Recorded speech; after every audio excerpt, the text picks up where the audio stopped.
Hello there. Welcome everybody. My name is Mike Hanner and I'm actually going to be talking about the business environment in Israel for U.S. companies and foreign companies. It's going to be short and quick. It's just going to be a quick 5 minutes, but I want to give you a brief overview of what to expect if you're going to do business in Israel.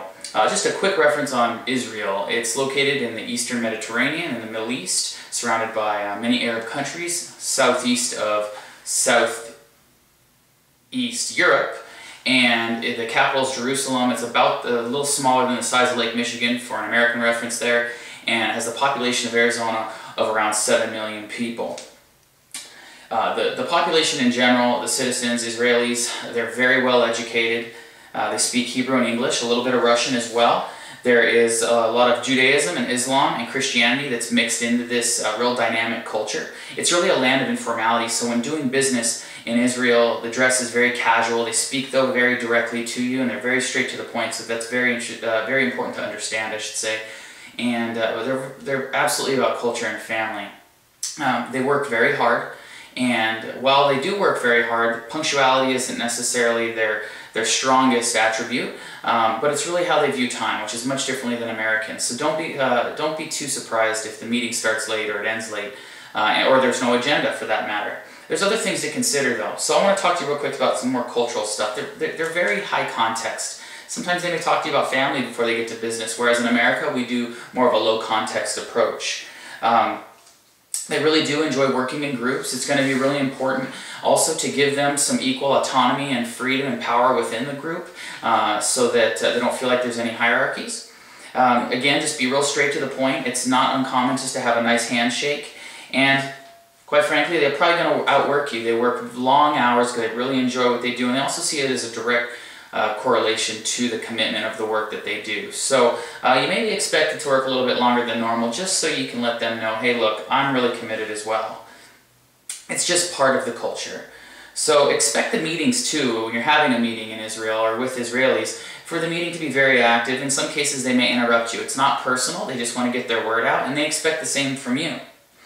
Overall, politically and legally, it's a parliamentary democracy, and like America, it has legislative, executive, and judicial branches. But kind of like the British common law, it has a prime minister and a president.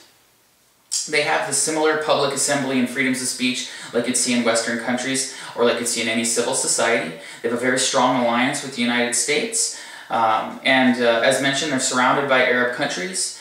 And because of their Western alliances, they have a real high focus on defense and security. So you're going to find that to be huge areas of opportunity in the business sector. Again, security is really of high importance to Israelis, and so they'll never sacrifice that for a business opportunity. So for those companies that would like to do business in Israel, and they work in high technology, or they work in energy resources or defense, those are really great opportunities for those companies. The economic conditions in Israel are very favorable for foreigners. Right now, there's a free trade agreement in place that's been around since 1985. That free trade agreement has really eliminated a lot of the trade tariffs, so you can do business more easily. If you want to partner with an Israeli business, it's important to understand a lot of things, including the culture, as mentioned before, but also understand their currency. Their currency is called, I believe it's pronounced shekel. Hopefully I got that right, and it's for every $1 there's about 3.5 shekels. So understand the currency exchange and how that affects your business. Unemployment is very low. Inflation went from 3.9% to 2% over the last 5 years. It's a very stable economy. A lot of international companies, as mentioned before, do business, especially U.S. companies, mining companies. There's lots of minerals in the Dead Sea nearby, and so a lot of mining companies enter that market. And it really is an attractive place for organizations in safety, security equipment, services, natural gas, renewable energy technologies, defense equipment, biotechnology products, and medical technologies. And that's according to my department. And it's important also to understand that if you've got any kind of handle on road technology or IP infrastructure, as of recently, Israel is adopting U.S. standards in intellectual transportation systems. And so that's one of the newest big opportunities other than the recent offshore discoveries of oil. So if you're an energy company, Israel's a great place to be, or anybody in the energy value chain, yeah, I guess transportation companies and energy, or anyone along that value chain. So in addition to that, there's lots of things that you can do. The first thing I tell you to do is go to Gold Key Service, which is an area of the U.S. Commercial Services. They can literally find the agents for you to talk to, find business partners, and help you meet officials that you'll need to work with in order to do business with Israel. And they'll even arrange a car and a driver for you. The challenges you're going to find are really the cultural challenges, so make sure you overcome that. Understand the Foreign Corruptions Practice Act.